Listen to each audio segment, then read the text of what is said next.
السلام علیکم۔ بسم اللہ الرحمن الرحیم۔ قربانی کی دعا اور کچھ باتیں۔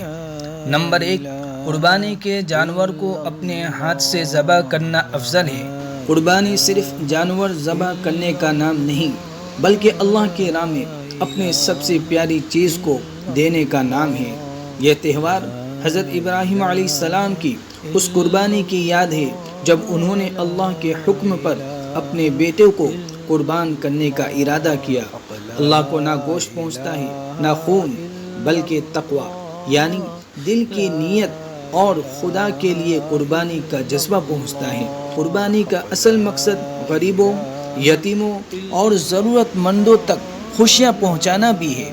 اگر قربانی میں دکھاوا ہے، گھمنڈ ہے یا صرف رسم ادائیگی ہے تو اس کا کوئی فائدہ نہیں۔ قربانی ہمیں سکھاتی ہے کہ اللہ کی راہ میں اپنی سب سے عزیز چیز بھی دینے سے پیچھے نہ ہٹو۔ حضرت ابراہیم علیہ السلام اور حضرت اسماعیل علیہ السلام کی قربانی ایک ایسا واقعہ ہے جو ہمیں اللہ کے لیے سب کچھ فنا کرنے کا سبق دیتا ہے۔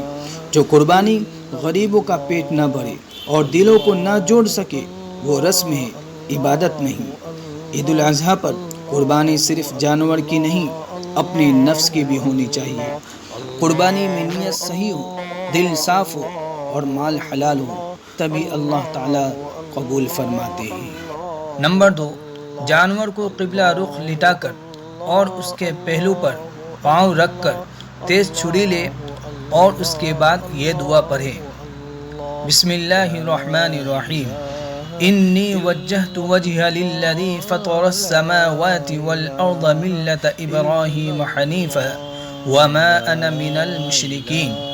ان صلاتي ونسكي ومحياي ومماتي لله رب العالمين لا شريك له وبذلك امرت وانا اول المسلمین۔ اگر قربانی اپنے اور اپنے گھر والوں کی طرف سے ہے تو یہ کہنا چاہیے اللہم منک ولک تقبل منی واہل بیتی۔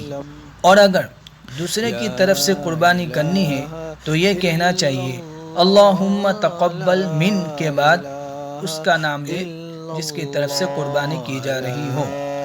اس کے بعد بسم اللہ واللہ اکبر کہہ کر چھری تیزی سے چلا دے۔ السلام علیکم ورحمۃ اللہ وبرکاتہ۔